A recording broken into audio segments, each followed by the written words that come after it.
this is the time for professionals. This is the market for professionals because professionals will always adapt to whatever the circumstances are. And I think when you see the long-time brokers around, the long agents that have been around a long time, these are real professional people because they've been able to adapt to every market. Fortunately, today we're in a market where reputation counts and referrals count.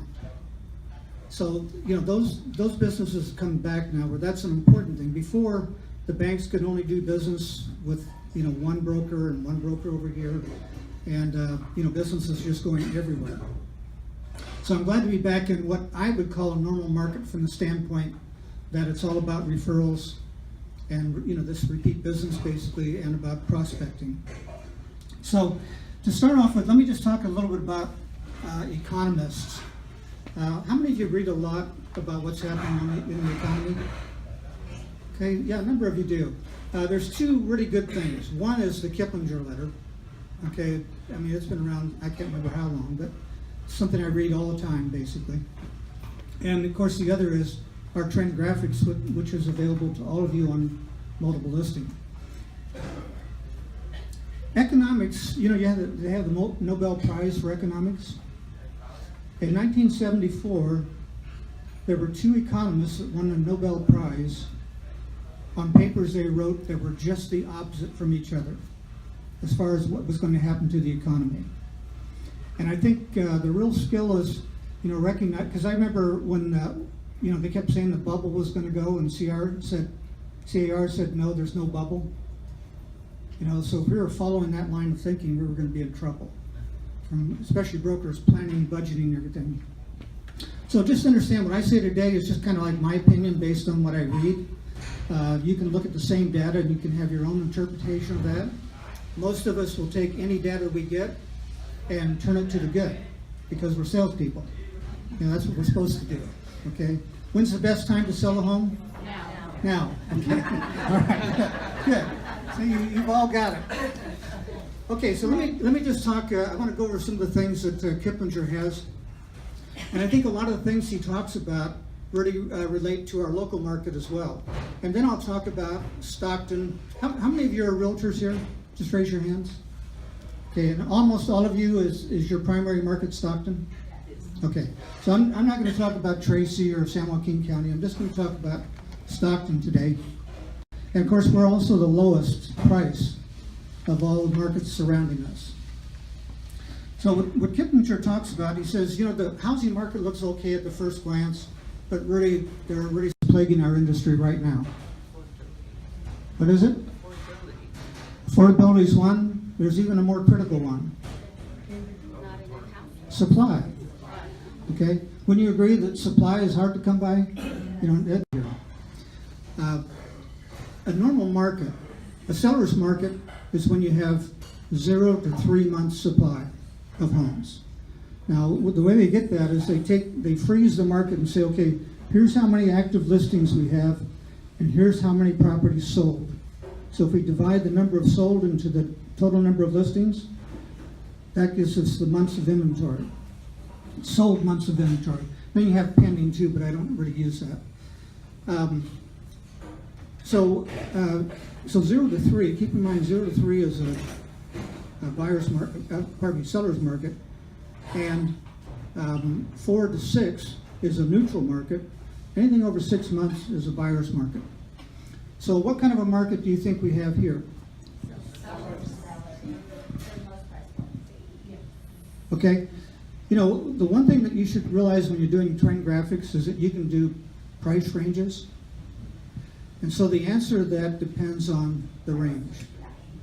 Okay, and I'll go over those numbers a little bit later, but really depends on the range. And the nice thing about trend graphics is that if you're listing a property for less than 300, you can go 0 to 300 and get the market just for that segment. Or if you're 500,000 and above, you can get the market just for that segment, which will tell you a lot more than what the overall market tells you. So, okay, so I think we all agree that in general, supply is the problem. We have low mortgage interest rates, we have an improving job market, and so more buyers are looking to buy a home now. In addition to that, the foreclosure times and the short sales, most of those time periods have passed. And when you own a home and then you have to go into a rental, it's just not the same thing. So a lot of those people now are qualified to come back into the market and buy.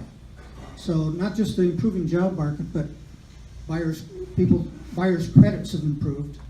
Reports have improved because the foreclosure is far enough behind them, or the short sales far enough behind them. So what's our other big problem here in Stockton as far as moving up? Anybody want to venture? I can tell you this, in every recession since I've been in the business, we always had new subdivisions going on. Okay? It gave people an opportunity to move up. Now, Brookside is 25 years old, roughly. So people have been living out there. The originals have been living out there for 25 years. If they want to stay in Stockton, there's no place else for them to go. The only project that's been approved by the city that would accommodate that market is at the west end of Hammer Lane, the sanctuary. Grupe has a lot of that, and so does Spanos. But in a recent meeting we had, we don't think we're going to be able to build there until prices reach their 2005 levels. And we've got about 3 years, at about a 10% clip before we'll do that. We lost 60% of our value. We've gained about 30% of it back. Okay, so it's going to take a little while for us to get there. So many would-be home sellers are holding off because their fear is they may not be able to find a replacement property with so much competition out there and so little. So what they're doing instead is they're investing in home improvements. So home improvement companies are going to have a big boom the next couple of years here. Now, builders do want to ramp up construction, but their problem is credit remains pretty tough. Banks want them to have pre-sales in order to finance them because they've been caught in that trap before and left holding the bag. So that's one of their problems. The other problem is the base 3 global banking standard requires banks to hold more capital against losses. So that makes them less eager to lend. So trying to get financing for a project like Sanctuary, much more difficult than it's ever been before. So that's going to be something that'll kind of slow things down. So as far as I'm aware, the only good subdivision in Stockton that's being built is K&B. And the thing is, because of the cost of construction, the lack of qualified workers and everything else, the housing market's going to cater more to, building market's going to cater more to upper end housing, okay, not lower end. So your first time home buyers are going to have a much more difficult time, finding homes to buy. Just kind of sad. Now, if you look in Lodi, there's lots of construction going on in Lodi. If you look at Manteca and Tracy, a lot more construction going on, but their prices are about what our prices were prior to the bubble burst, and so that's why you don't see major development going on in Stockton, which is a shame because that's what fuels our resale market. So do you think prices are going to go higher? They have to. When you're in a seller's market, the prices are going to have to go higher. Last year they increased about 10%. Nationwide they increased 6%. Kiplinger says he thinks it'll go up 5%. I think locally it'll stay right around 8 to 10%. We'll see another increase. So you figure in about 3 years we'll have increased by 30%. So we should be back hopefully. Now you figure that happened in 2005. That's 11 years. That's going to be 14 years of recovery in order to get back to where we were in 2005. So that's pretty amazing when you think about it. Now, Manteca and Tracy, they're almost up to their 2005 levels, and Lodi is doing pretty well too. There's only 180 homes up there for sale, but they're doing pretty well. And the subdivisions that are being sold up there, will we get a $500 commission? Yeah, I'll put a plug in. I'll put a plug in for KMB. Good market, bad market, they have always paid a 3% commission. You know, so if you're ever out there, just thank them for that, because they're one of the few builders that has been constant all the time, good or bad. And last time I looked, Realtors actually account for 80% of new home sales.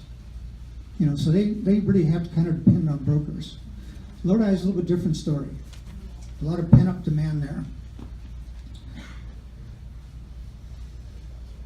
So the market's going to continue to get tighter, so more people are going to have to rent. And any of you that are in the property management business know that rents are going up like crazy. I'm the broker for a Grupe company. We have about 600 homes that we manage, that we bought through investments, through other partners and everything. And so I have to approve all the rent increases. The smallest rent increase I've seen is $250. Most of them are $400 to $500 a month. One of my agents has a 3-bedroom, 1-bath flat top in Lincoln Village. He was renting that for $800. When they moved out, he raised it to $1,450. So you can see, you know, there's lots of competition. As people have said, people are walking in all the time, do you have any homes for sale? Very seldom do you see a for rent sign, because they really pretty much take care of themselves, and everything's website based now. So that's going to, you know, really put a crimp on people too. Now San Francisco rents are starting to drop a little bit because it's an affordability factor. The rents have gone so high, you know, people can't afford it, and so properties are staying in the market longer that are for rent, and they're starting to see decreases. I don't think that's going to happen in Stockton for a while. I think we'll continue to see these increases in rent.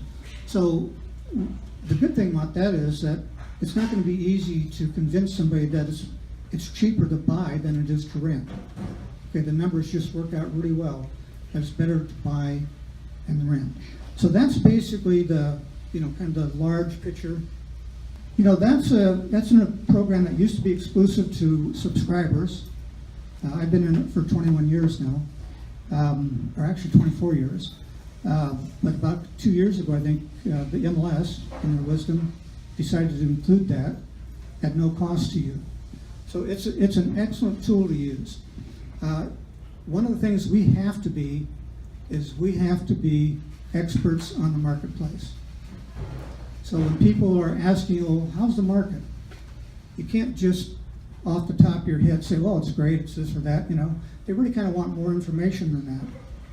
And with trend graphics, you can look and you can see that the listings are down by 10%. Prices are up 10% from last year. Homes sell for almost 100% of the current listing, actually 99% of the current listing price to 100%. So there's just some various things in there. You know, average square foot is about 146 if you take an average. So that's what trend graphics can do for you, and you can, you know, email that out to your clients with a brief note on the marketplace, what's happening. Especially for your listings, if you do it by price range. It's a really great help in trying to get price reductions or to try to get offers accepted.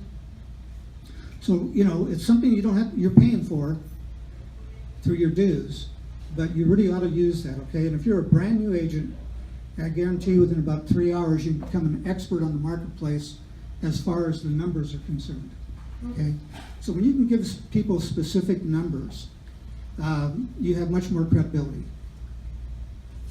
So I just want to go over the trend graphics here real quick, but before I do that, I think what's really nice is that they put out the 20 hottest markets every month.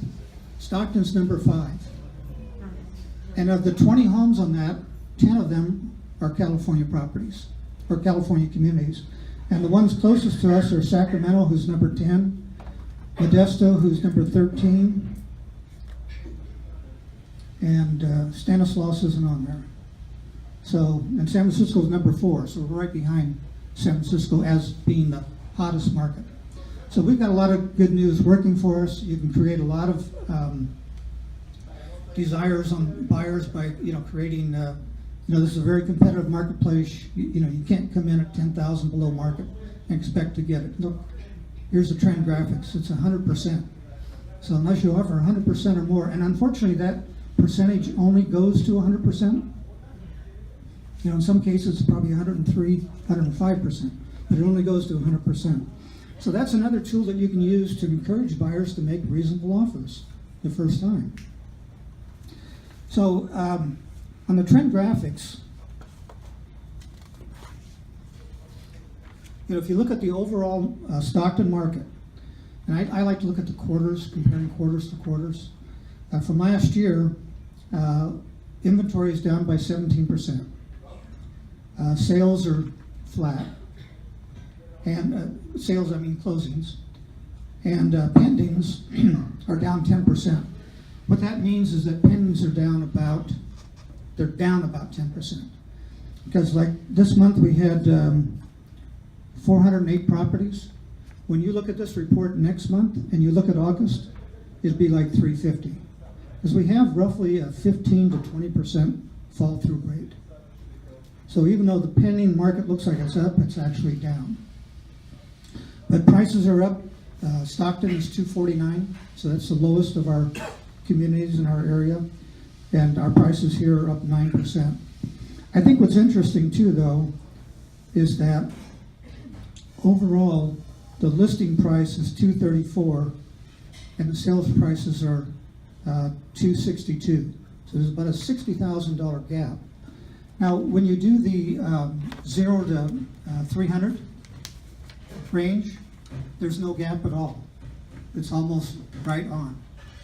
So properties in those particular price ranges are being listed at a very close to market value, and we'll see how that changes as you go up. But the median price for the 300 or less range is $217. So most of the properties are selling well below 300. You've only got about a month and a half supply. So that's real short. And if you look at pending supply, it's only 1 month. So those are the good things. And also in that price range, the average asking price is $212. Average sold price is $207. So you can see those properties are being priced, very well. When you go to the next price range, the 300 to 500,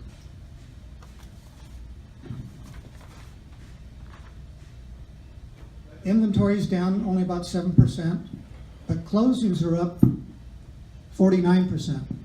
Is that kind of a surprise factor? Yeah, the closings are up 49% in the 3 to 500 range. The average listing price is $370. Average sold price is $358 with a median of $341. And again, 100% of asking price in that range. And 2.7 months of supply. So it changes. Now that 500,000 or the 500,000 and above, inventory is down by 26%. Solds and closings are flat. No increase there. Pardon me. And the gap between listing price and sales price, $796 versus $633. So much more difficult time trying to do that. And the median price is $615. So when we say 500 and above, it's all just over that 500 range. In Brookside, we're seeing properties stay on the market. We're seeing price reductions. So the market's just not as hot as it was when we had a lot of Chinese investors coming in buying these properties up. And that's why it's important to kind of segment it when you're doing a listing presentation. Don't use the average of everything. Get it down to the sales price. And of course, you can get it down to the zip code, or you can get it down to the particular area as well. And the whole object, like on these, if I was listing a 500,000 or more property, I would say, look, only 11 homes sold last month, and there's 66. How are we going to position your property to be one of the 11 that sells next month? Okay, because I don't like to use pricing anymore. I like to use positioning. Here's your comps, here's your actives. Where do you want to position yourself? You want to be at the top, you want to be at the bottom. Just makes a little bit more sense for people. So in closing, what I'd like to say is that, our business is all about prospecting, whether you're prospecting your existing clients, friends, family, That's important to do on a regular, consistent basis. But there's other forms of process doing that. When I first got in the business, I looked for the low-hanging fruit, which was expired listings, because I didn't have to argue the commission problem, and for sale by owners. And I read all the books on it. I'd go all hyped up, and go to this presentation feeling all this pressure, and I wasn't having a lot of success. And so finally, what I told myself is, I'm not going to worry about the outcome. I'm just going to do this for practice. Each time I make a presentation, what did I do well? What could I improve on? And go back out. And after about 10 or 15 presentations, it became more like a game, because what they were telling me, I didn't have to answer their objections. I just let them talk, and and eventually they'd say, oh, I didn't even think I was going to list tonight. So it's a matter of practice. You just get better by doing. So don't be afraid of what you say out there. You're smart. You'll figure it out. So lastly, then, finally, is all we really care about, you and I really care about, is our market. We don't have control of the national. We don't have control of the local. But we do have control of our market, and efforts, consistent efforts, always pay off. Thank you very much.